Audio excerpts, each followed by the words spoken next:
Ripples on Deep Water by Orphaned Accounts on Year 3. Episode 10, Chapter 10, Hurts Like Hell. The door shut quietly behind him. The house was silent as Izuku and his mother met eyes.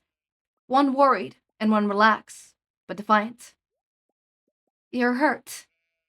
Izuku flinched slightly, but held his ground. I am. You're angry? I am. Her green eyes searches his face, and Izuku quietly draws in a breath. Izuku, I don't like what Yue is doing to you.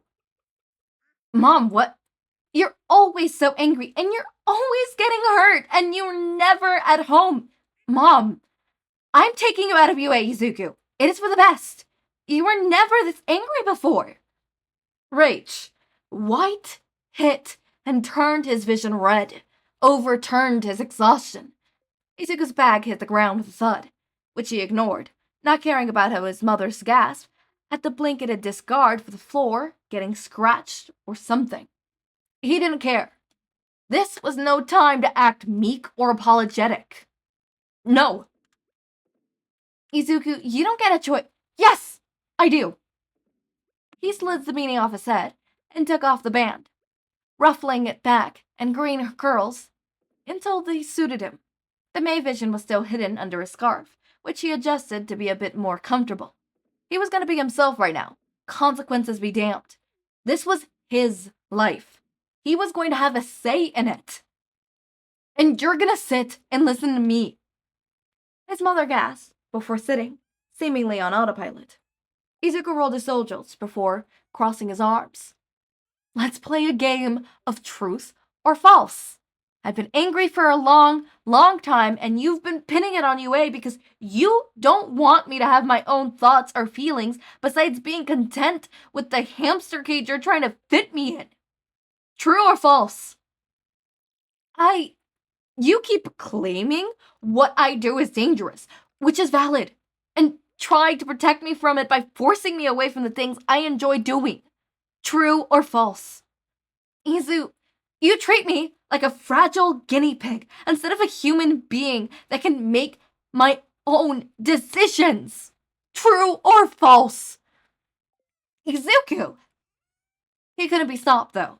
Instead, he kept going in an even tone, refusing to let an ounce of emotion leak through. The moment he cried, it was over. He was not going to give up his spot in Yue. You don't let me live my own life and pursue my own aspirations because my quirk status. True or false? Silence. I'm gonna go to my room. You can think what you want about what I said while I pack my bags. I'm not coming back here until you get it in your head that I'm not a Chia doll or a pet. I'm a human. I have my own goals, and you need to accept that. Izuku picks up his bags of support items and walks to his room. As soon as the door closes, he lets the silent tears fall. Of course, everyone he knew would be against him. After all, she was one of them. But why did his family have to break now?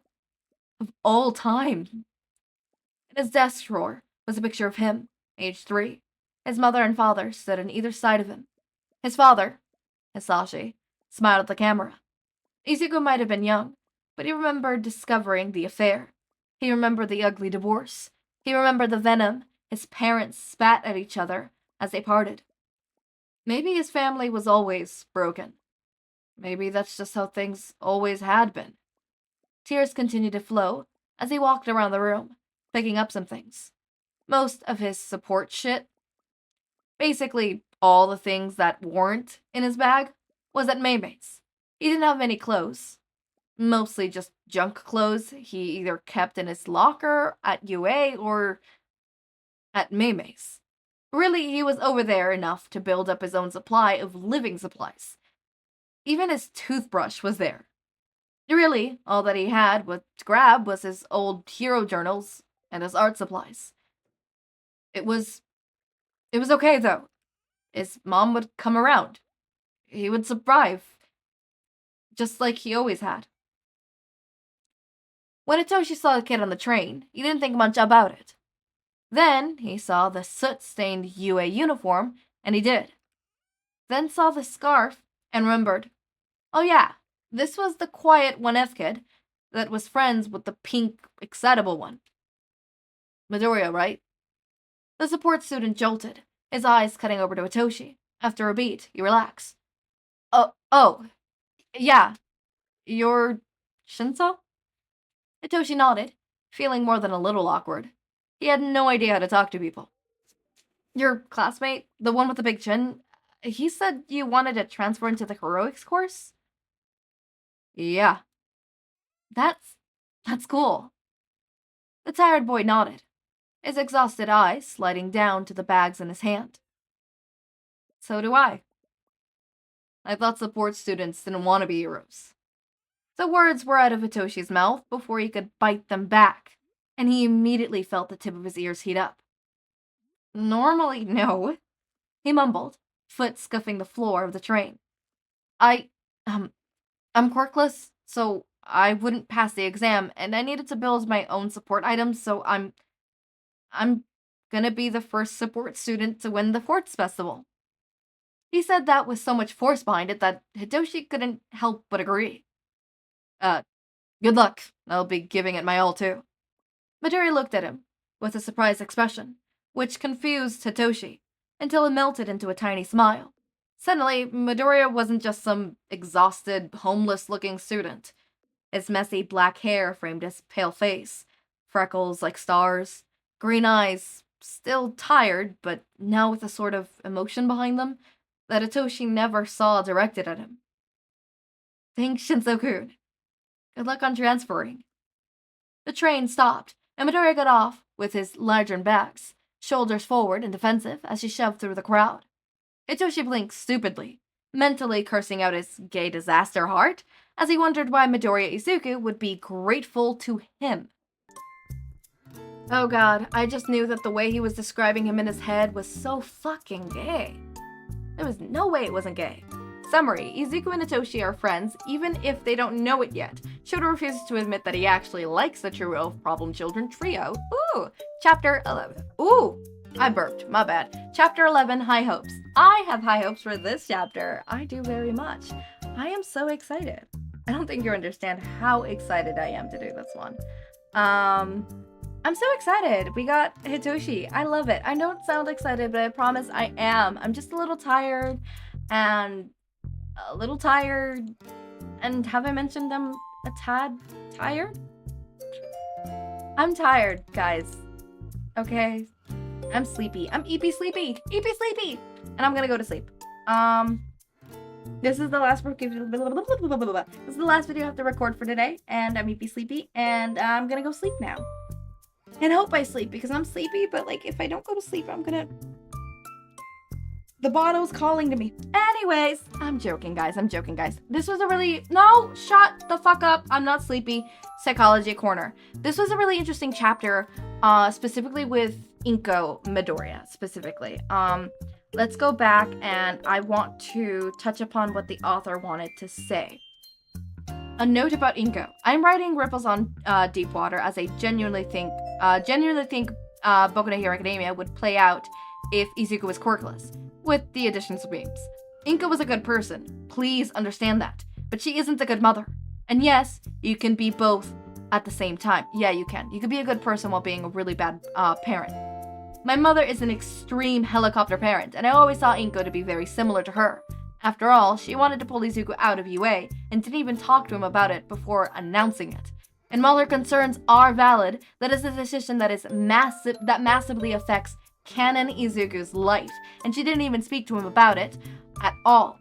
As someone that has parents that do that a lot, that isn't good parenting. It's extremely controlling. The only reason she supported Izuku is Izuku being a hero was because he magically got a quirk before that. She kind of treated him like glass. This Inko doesn't see her son get a quirk. She wants him to be safe, even if her definition of safe is keeping him in a cage his entire life. I want to talk about this. I'm not saying Inko is a shitty person in this fic, and I do really love this interpretation of Inko as a parent. I love it. Helicopter parenting or micromanaging your kids is not a good parenting strategy. First of all, let's say you get the good end of the stick, right? You micromanage and your child somehow ends up not hating your guts. Because trust me, your child will end up hating your guts. There is literally no way in hell your child will not end up not hating your guts. But let's say your child does not end up hating your guts, and your child is actually okay with you micromanaging their life 24/7. You have stripped them of their individuality. You have stripped them of their independence. Think about it that way. I mean, think about it this way. Owls, specific types of owls, or not even owls. What is an animal? Foxes. That's how I always go back to foxes. Specific types of foxes, any type of fucking fox, when taken from infancy into a captive state, it roughly and significantly changes their behaviors in a sense of, can they be let out in the wild? It is why zoos, at least the zoo that's in my city, my zoo, although it is a zoo, it is also a sanctuary for animals who can no longer be released to the wild go to. And for animals who are in recovery. We don't get that many in recovery animals, but at least not that I've seen. But keep in mind, a lot of the animals there can no longer be released in the wild. May it be because when they were, infants or whatever, they were taken in and now they can't go out because they have been conditioned to a life of being taken care of. Or it could just simply be that they got injured and whatever. But in this case, in the extreme case, foxes. There is a cub and it has a broken leg. A sanctuary brings in the fox and nurses it back to health for 3 months. That fox is no longer allowed to be in the wild because it will not survive the wild. And in turn, that fox is now forever to be a captured fox, to be a fox that is kept in captivity because it will not survive on its own in the wilderness. Now, in captivity does not mean it's going to be a small cage. There's some people who have licenses to care for, foxes that can no longer be released in the wild. And they have really huge areas for them to play in. It is really good. But it cannot be in the wild. And in this case, when you micromanage, you are not only stripping your child of their independence, of their free thinking, you're stripping them of what it means to literally be not only their own person with their own wants, beliefs, and likes, but the ability to live a normal fucking life. Like, I hope you understand this, that you micromanaging to such an extreme means that your child no longer has the ability to live on their own. They will always be looking out for someone else. Obviously, in this case, that is not what happened with Izuku. In this case with Izuku, what happened is a child resenting their parent. Look, you could tell a kid not to do something, but the more you tell a kid not to do it, they're gonna fucking want to do it, right? It is inevitable. You tell them not to do something, they're gonna want to fucking do it, right? It is literally built in their fucking DNA. I wish I was joking. We had a whole class about why teenagers act the way they do. They're impulsive bitches. They're impulsive bitches. I say this as an impulsive bitch because technically speaking, I'm still at that age where I'm more impulsive than rational thinker, right? Do not get me wrong. I still rationally think, come on, but I'm still impulsive as fuck, right? And I can acknowledge when I am impulsive, right? I'm literally holding one of my impulsive shit. I bought Fragrance oils. Yeah, how ironic is that? I have a really shitty sense of smells at the point where if candles are burning, I can't smell it in that fucking room. I can't smell certain perfumes. Certain scents are completely lost to me. There's certain things that I just cannot smell. And what do? I get obsessed with candles, fragrance oils, and essential oils. Make that make sense. Anyways, point taken is you cannot micromanage a child. They have their own wants, they have their own beliefs. As Izuku said, to helicopter them to such a fucking extent means erasing who the kid is, right? It is detrimental to that kid's well-being. That kid is gonna grow up thinking they cannot be what they want to be. They cannot do what they want to do because in the end, they always have their mom or their dad whispering in their ear that they can't do that because of this or that. I get where Inko's concern is coming from, and I've spoken about this in past episodes on why, she may or may not think in such a manner. And it is okay. Okay? It is okay. Not really, but it is...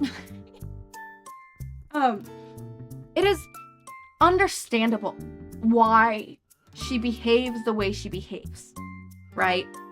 You can understand it, but that does not mean you could justify it. As Izuku said, it is macromanaging. And as the author themselves, who once wrote this, said in the notes, literally, Inko in canon took a huge decision. You might think, oh, pulling him out of a high school. In this case, this high school is more like a college. Imagine that. Like, think about it this way. You are in a college, which, mind you, this does happen to some kids. You're in a college, right? You're in college. And you're having the time of your life. Yes, the age difference is different. 3 more years of age, right? 3 to 2 more years of age, because Izuku's like, what, 15? And when it happens, and you go to college around 18, 17. I say 18, 17 because I know a friend who went to college and she was 17 and she turned 18 literally 2 months into being in college. But anyways, 18, 17, 18. Literally, I fucking kid you not. Some parents go, oh, you're about to go off to college? You can't go to this college. You can't go to this college. Oh, you got accepted into this college? You got a full scholarship? You're not going to that one. We have submitted your letter of resignation that you're not going to go to that college. It is a very impactful. Yes, Izuku is 15, and I understand that. But as I said before, once you get to those older years, you need to start treating your kid like an adult in certain aspects, right? I believe that an 8-year-old should have conversations about certain stuff, right? Hey, you need to learn how to eat. Or not how to eat, how to cook. Why? Here, here, and here. I don't give a shit what gender you are. You need to learn how to do this. Why? Here, here, and here. Every time they ask you a why, you give them an actual answer. Every time you tell them, hey, we cannot do this, but we can compromise, you explain to the child what compromising is. You give them the compromise. They accept the compromise or they don't. If they don't, you tweak the compromise. If the compromise cannot be tweaked, you just tell them that they have literally just 2 options. No, indefinite, or the compromise. 9 out of 10 situations, they're gonna end up choosing compromise. At least that's from my case study, quote unquote case study, my siblings. Compromise. And then you compromise. When you cannot compromise, you explain to them why you cannot compromise. In doing this, not only does the child not feel as though you're stringing them along, as though they have no say in their life whatsoever, they get good skills in the sense of compromise, communication, an understanding of the world, others' feelings, sentiments, and what is okay or not. Think about it this way. You tell them that they cannot do this because it is against the law. You explain to them why. That kid now knows more. You speak to your children, and it'll do wonders. Obviously, keep it age appropriate, duh. And as they grow up, you need to loosen your belt. You need to loosen your harness. You need to start opening up that door because they're growing up. I'm sorry, but a 15-year-old, at least here in America, already has to start thinking about what colleges they're applying to. So as far-fetched as it seems, oh, Izuku's only 15, he shouldn't be, like, he shouldn't have a say in what his future life is gonna be.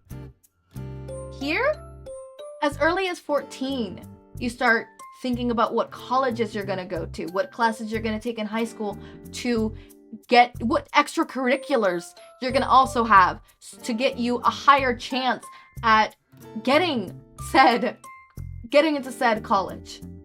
At 15, you can start applying. At least that's what I was told by my counselor. Like, at 15, you can start applying.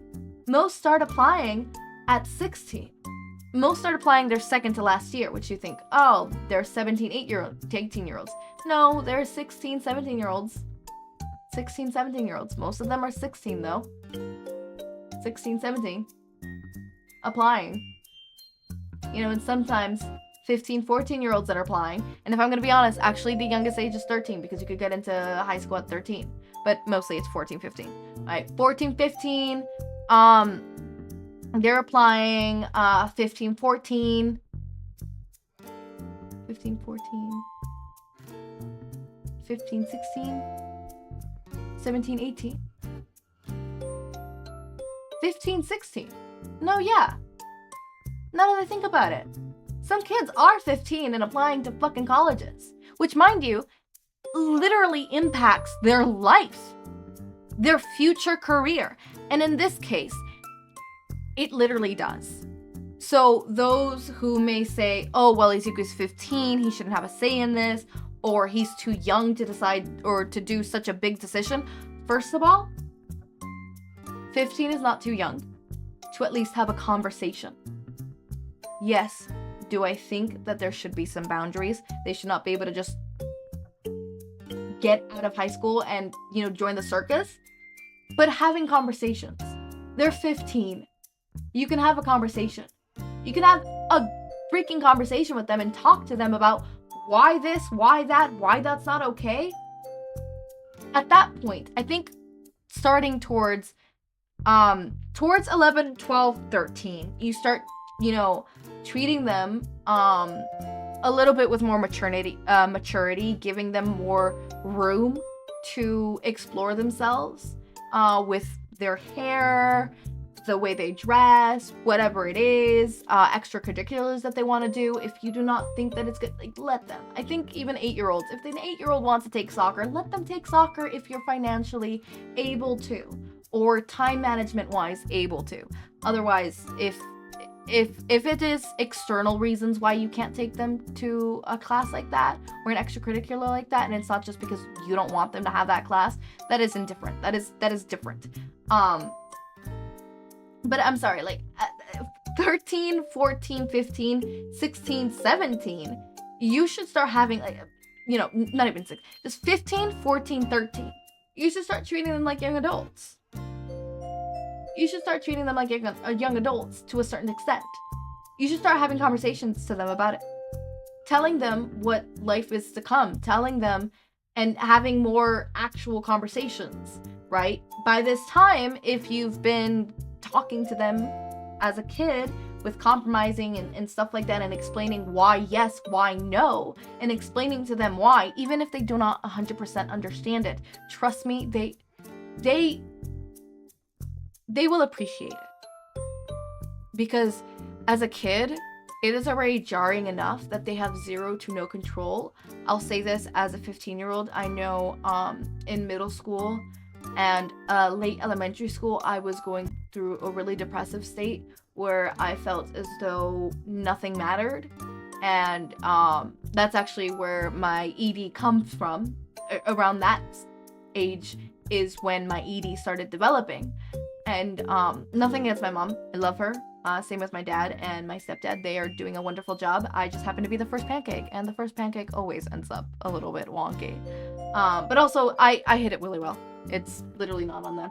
But the eating thing, the ED, other stuff I didn't hide as well, but the ED I hid well. Now I don't hide it, but whatever. Point taken is, I felt vulnerable. Whenever I was told no, and I was not given a reason, I felt horrible because it's like I'm being strung along. I felt as though I had no control in anything, right? And I don't know, maybe I tried to get control with, you know, the way I eat, or SH, right? In whichever way I could. And that's where kids get really horrible coping mechanisms. They get control elsewhere. Or they just end up feeling helpless without being able to have any control, and that slowly transitions into adulthood. I mean, think about it. Why do you think you freeze when you are in a moment of panic and in a moment of danger? Maybe it's because as a kid growing up, you felt as though you had zero control in anything. So now every time there's a danger, quote unquote, you freeze. Because in the end, you have no control. Parenting is a very difficult thing. And I say this as someone who's not a parent at all. Parenting is difficult. It is so fucking hard. And I commemorate to all those adults and stuff like that, as I've mentioned before in other videos, and I think this series as well. A lot of the times you could be doing everything right, but the one moment in stress when everything's going to shit and you just act out of emotion, that's what sticks sometimes. Right, that's what sticks. I will say there's certain events and stuff that are literally burned in my memory of mistakes that my mom, my dad, and my stepdad have done while raising me, and I got fucked 3 ways. Anyway, got messed up 3 ways, guys. And it's engraved in my memory, and I could sometimes pinpoint, oh yeah, that comes from that. That comes from that. I can stem to you where the fuck my fear of fire comes from, and I'm not giving you that story. I could tell you where my fear of abandonment comes from, and I'm not giving that story either. I can tell you where this comes from. I can tell you where that comes from, and sometimes it points back to one of those core memories, one of those memories that are engraved. There's certain things that are literally engraved in my mind, and I might not know it like 100% word for word, but I remember it vividly enough where it's like, fuck. I remember the emotions, you know?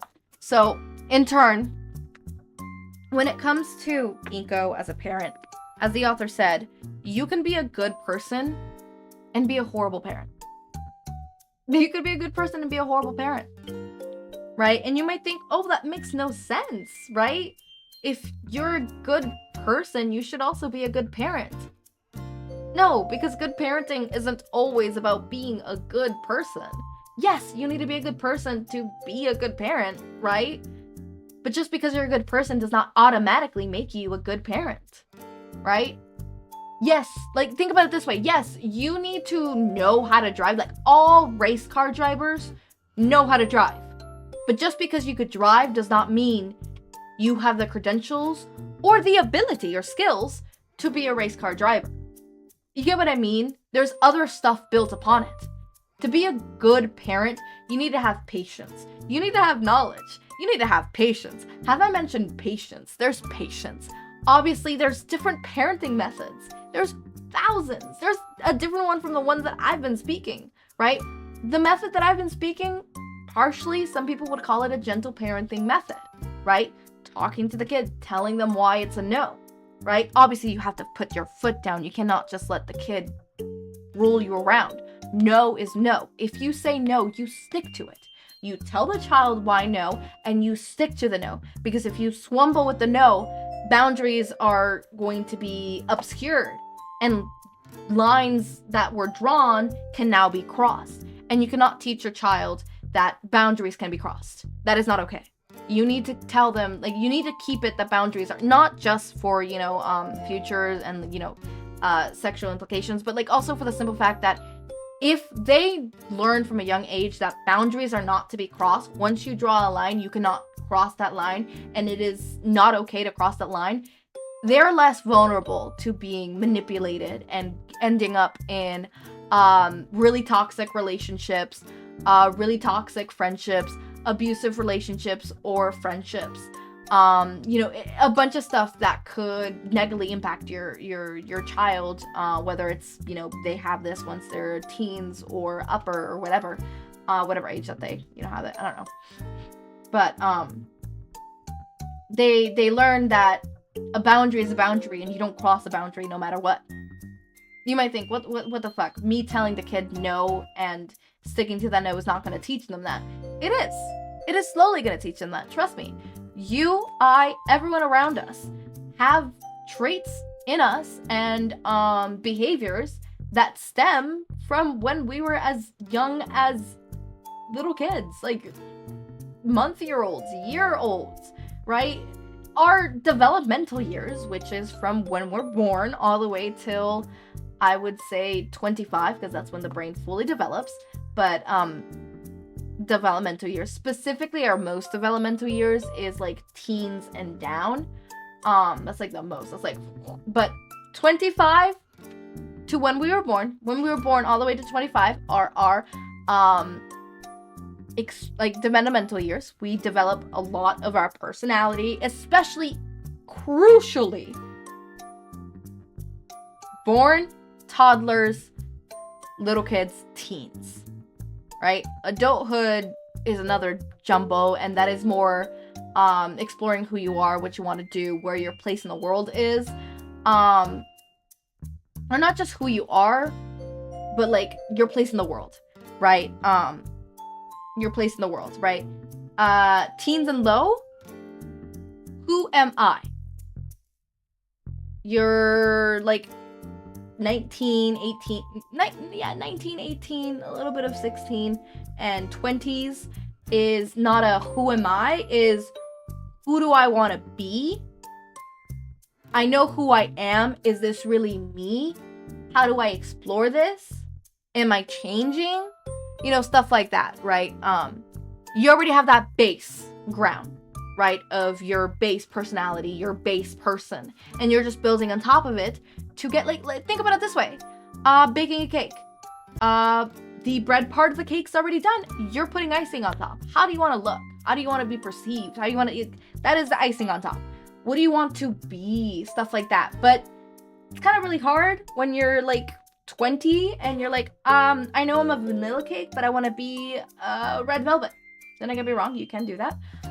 In the sense of not metaphor, it would be like, I know I can be a very manipulative person, but now I want to be a very caring and kind person. It is really hard to change. I'm not saying that it's not possible. Change is possible. It is just difficult.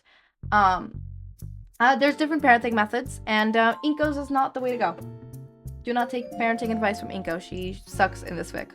Parenting-wise, I think she's a genuinely actual good person, and I think her reasons are valid on why she doesn't want Izuku to get hurt. I mean, it's her child. I understand where she's coming from, and I understand her point of view. But what I don't think she understands is Izuku is a living, breathing human who has his own emotions, feelings, and you cannot just undermine that. And it's what she did. She undermined. And she's treating him like he's made of glass. And what that is saying to Izuku is that he is maybe not worthless, but he is fragile and he needs to be looked after and he needs to be helpless. And that is not a good lesson to teach your kids, ever. You should never teach your kids that they need to depend on other people. You should always teach your kids that they are dependent, that they can depend on themselves, that they don't need to lean back on people, but they can. And they have the luxury of having a parent, a sibling, a family that they could lean back on. that they have friends that they could lean back on, that they learn how to make support systems that they could lean back on. But in the end, instilling in them that they themselves can do it by themselves if they absolutely have to. But only if they absolutely have to. Right now, what Inko is invertedly teaching Izuku is, you need to depend on me. You need to depend on others because you're weak. Because you're quirkless. Because you're weak. Basically. I mean, in this case, it's a real big analogy for, I guess, you know, disabled people and stuff. Ooh, that hit home. Hold up, I'm gonna cry. Sorry. I just thought about the fact that on a technicality, I'm technically disabled because I can't have it, like, my sense of smell is gone. And apparently that affects my day-to-day life. Dude, eat something spoiled for 2 weeks straight and all of a sudden I'm unable to live on my own. What? Make that make sense. No, I can't live on my own. It would just be more difficult for me. I would have to learn labeling. And not labeling, but there's this art of every time you open something, you gotta write it, and then you got to do the calculations on when it would expire, and the second it's that date, you cannot go past that, because if you can't smell jack shit, or your sense of smell is not trustworthy, you need to throw that away, even if it's still good. Yeah, it sucks. By the way, I did eat something spoiled for 2 weeks straight. I am mortified. There's been multiple times where I've eaten something spoiled and I've had an upset stomach with me. So yes, that happens on a regular basis, and I am constantly telling my family, smell this. Is this good? It's good? Okay, thank you. Bye. At first, they were really annoyed at me by it. They slowly started to learn, oh, right, you can't smell. Especially when they smelled something and they're like, Echo, this is obviously bad. Like, did you taste it? Yeah, it tastes like nothing to me. What do you mean it tastes like nothing to you? Yeah, there's no taste. It doesn't taste bad, doesn't taste good, doesn't taste, it's like, just, you know, just bland. Why? Echo, this tastes disgusting. Really? Yes. I mean, it's a good, I guess it's a little salty. A little? Echo. It smells horrid. Oh, I can't smell jack shit of this. This doesn't smell like anything. I kid you not, I was eating sour cream that was fucking expired one day, and I was so mortified when my mom walks in, and it's like, that's expired. What do you mean? I already downed half the thing. Oh, I had a fun weekend that day. Or the time I was eating cream cheese and it turned out to be expired. That was fun. Whatever. Point taken is, technically, I am, disabled. And, obviously, if, in my case, it is not as, you know, grave as, let's say, for example, someone who's bound to a wheelchair, right? You can't teach them that they always have to depend on other people. You need to teach them that, they can be dependent on themselves, that they're strong enough to be by themselves, to be their own person, to be by themselves, and to rely on themselves, and be able to rely on themselves, while also having the security of being able to rely on others. Because obviously I say that you need to teach your kids that they could depend on themselves, but there's a fine line. You cannot teach your kids that they could only depend on themselves. There's a difference between they can depend on themselves, but also have a support system, and teach them how to make a good support system so that they could depend on that support system and not have the need to depend on only themselves, but also have that security that your child, should the worst case possible situation happen, be able to depend on themselves. Have that as a safety net and not as the main thing, right? Safety net. Thing that they fall back on, right? Their main net, right? They should have two safety nets. Their main net should be their support system, right? That should be their main net. Shit goes bad, their support system is gonna catch them and help them. Shit goes bad, and that safety net for some reason is broken.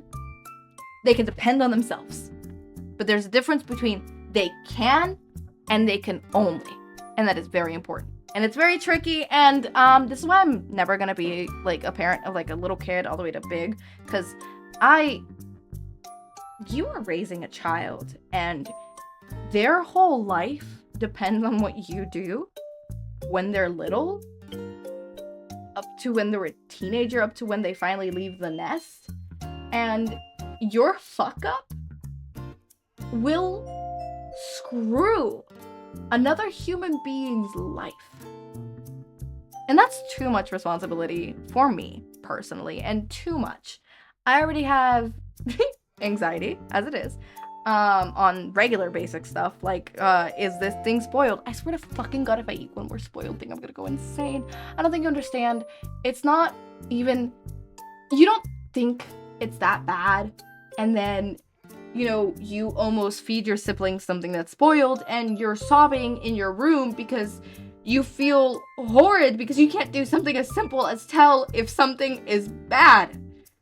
Not with smell and not with taste, because your sense of smell is taking your sense of taste and slowly knowing that one day you might wake up and not have any sense of smell, and that can too take your sense of taste because they're linked together. And to know that there is literally nothing you could do about it, and that you could lose 1 or 2 of your senses out of the 5 that you have. Obviously, it's not as bad as, like, your sense of sight or your sense of smell, but it still takes a toll on a person. This is 34 minutes of an outro. I am so sorry. As always, my raindrops, make sure to eat, sleep, drink water, take your meds. Have a wonderful day or night. Link to my Discord server and socials are down in the description. Subscribe to see more of my content, and thank you so much for watching.